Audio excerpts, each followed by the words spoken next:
Hello guys, welcome back to Skills Academy. In this video, I am going to show you how to pay on Amazon purchases using Western Union.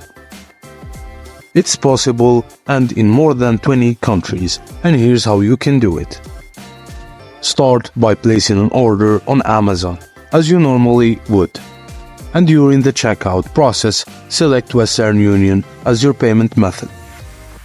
After selecting Western Union, Amazon will provide you with a transaction code and a QR code.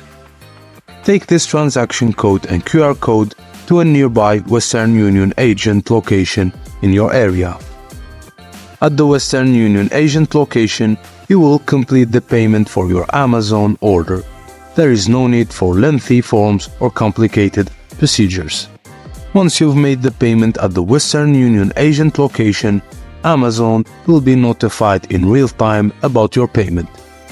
And then they will process your order and ship it to you. This method allows you to pay for your Amazon purchases using Western Union, and it is designed to be fast and easy.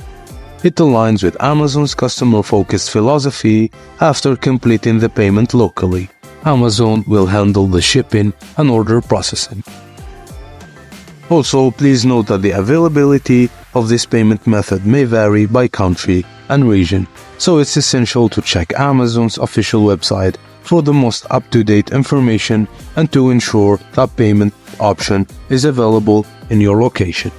And that's it guys, thank you for watching. Please don't forget to like and subscribe for more.